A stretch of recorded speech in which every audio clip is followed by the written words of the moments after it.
Hey guys, welcome back to a brand new video. In this video, we're going to be talking about Long Beach. Kyle takes first. I've been talking about Kyle Kirkwood for literally months. I mean, I even said it in my original video about the whole season that I think his jump up to Andretti was probably a really strong move, and he was going to see some success. And I was 100% right. He got his first win on race 3 at Long Beach. Long Beach is one of the more harder, challenging races on the circuit. It's not the most easy to be able to overtake. So he got pole position yesterday. I unfortunately couldn't make a video about that. But yeah, it's pretty awesome to see. I'm really glad he got that first win. That's pretty awesome. I mean, it's awesome to see Andretti back on the podium.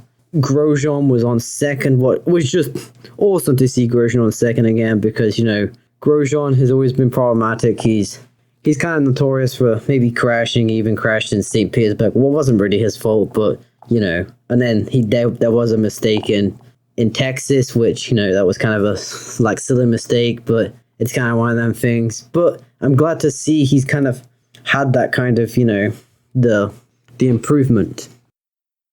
But a lot of people have always discounted Grosjean because he had a little rocky F1 experience. He had that big crash and a few other big crashes in F1. He notably caused that massive crash. Was it like 2012 in Spa, that huge pile up? That was pretty bad. That was kind of his fault. But I don't know. I don't think he was. I mean, he was okay in F1, but IndyCar, he's really got into his own, and IndyCar is all about drivability, so it really shows he's a pretty good driver, and a lot of F1 fans don't like to admit that he's a really good driver, and he is. Okay, next up I want to mention Marcus Armstrong. He had an awesome race. His qualifying was pretty good. As I stated before, I didn't get a chance to fully watch the qualifying, but from what I seen from the beginning, what I watched, he had a pretty awesome qualifying, and then the race result was just awesome. He was pretty good. It's really awesome to be able to see all these F1 kind of almost rejects just come over here and just actually do good. It really just shows you the testament to drivers these people are, and why it's kind of sad they don't get an opportunity in F1, but they come over here and they do really well. It's pretty awesome. Next up, I want to talk about Jack Harvey. Jack Harvey had an awesome weekend this weekend. He had a pretty good. I think he kind of got screwed over in qualifying, and then he had a pretty okay qualifying in comparison to his previous qualifyings, and then he got P13 in the race. For Jack Harvey, that's really awesome to see. I've known he's always had potential, but he's always been lacking something, and hopefully this is going to be a page turn for him, and he can maybe keep this consistency. And I just like Jack Harvey. He seems like a really genuine guy, and I hope for more success for him. It's pretty awesome for him and his team.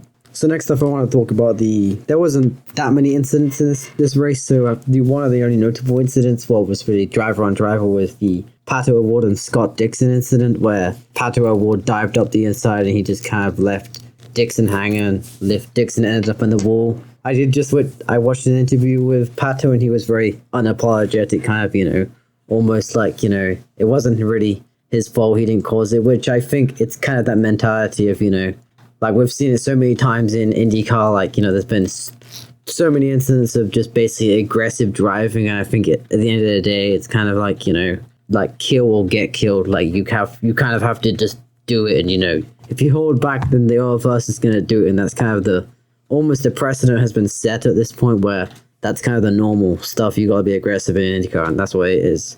And I guess Dixon just needs to learn to be a bit more aggressive, I guess, but I don't know. Tell me what you guys think about that. Yeah, other than that, there wasn't really any other notable crashes. There was the turn 1 or lap 1 incident between Elio, where he just kind of spanned that was kind of over. That was kind of unfortunate for him. That was kind of his race done. Before there was a few other notable things. There was the craziness when the yellow came out for the whole Pato O'Ward and Scott incident, where everyone pitted, and then for some reason Juncos left Cabanino out, what kind of almost screwed him, and then I don't really understand what happened there with the pit stops. So they kind of made some bad calls on the pit stops, which hopefully they can improve that. I think Ilott got screwed there on the pit stop, so yeah. But overall, I think that race was a pretty entertaining race. It wasn't it wasn't the best race. I think I said in my other video, I was seeing if this was gonna beat St. Pete. I don't think it was a St. Pete level race, but overall, I think the race was a pretty entertaining race. Like, comparison to St. Pete, it wasn't like a better race than St. Pete, but when you compare it to like something like an F1 race, it was like 8 million times better. Like, I mean, at this point, I don't know why I even keep comparing IndyCar to F1. Like, the thing with me is, probably even like a few years ago, I used to be really into F1, and I still really love F1. I like some of the drivers. I'm a pretty big Max fan, and there's a few other guys I like Yuki Tsunoda, some of the, I don't know, there's a few drivers I just like in there, but like, I don't know, just over the last few years, it's just gone from, oh, Lewis Hamilton is 7-time world champion, oh, Max Verstappen wins, which I'm happy Max is having some success and Red Bull's having some success, but it always seems like it's just like a one kind of car race, or maybe if you're lucky you get a 2-car race, kind of like how it was once the new regulations came in. But then Red Bull just slowly just got a humongous league, and then I don't know, this year is just kind of seeming like, Max has already got the title in the bag on race 3. It's just like, it just can't come. IndyCar is just a completely different game. It's it's so competitive, nothing matches it, like nothing. I can't even see any race that's even remotely competitive, and I just hope that IndyCar can really grow their sport there. And I have seen some they have made a lot more efforts this year, like they're working on the 100 Days to Indy. What's going to be awesome to see some more effort from their behalf, and hopefully they keep doing more stuff to kind of bring more people in. So yeah, I think that's going to be pretty awesome. And then finally, I think I briefly talked about this at the beginning of the video, but this was an awesome weekend for Andretti. This is really, Andretti does seem to have got it right this year, especially on their streets. We haven't seen any road courses yet. This year, we'll see how they would do at Barber and Indy, because the road course will come up and the 500. But I'm really seeing, I think Andretti really need a title. They've not had I can't remember the exact number, but they haven't won an IndyCar title in like over 10 years.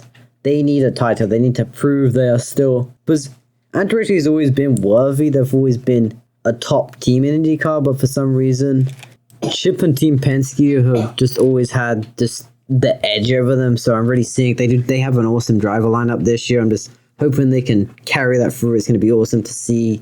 We'll see how they do. I am rooting for Kyle Kirkwood. I've always said that. I kind of have a little, I don't know, I seen him. He had an awesome rookie season, and ever since there, I just became an instant fan. And now he's with Andretti. He's with a good team. It's awesome to see. So yeah, I think that's gonna be it about this video. I think overall that race was a pretty good race. I would say, out of like 10, it was like a solid like a 6.5. It wasn't like, there wasn't huge amount of drama. There was some drama. There was a few drama points. It wasn't super racy, but it was, it's a street course. That's kind of one of them things. So yeah, I'll see you guys in the next video. Don't forget to like, comment, and subscribe, and tell me what you think about the race in the comments down below. Who you think had the best race? I think Kyle definitely had the best race, and also Jack Harvey. So yeah, thanks for watching, guys. Bye.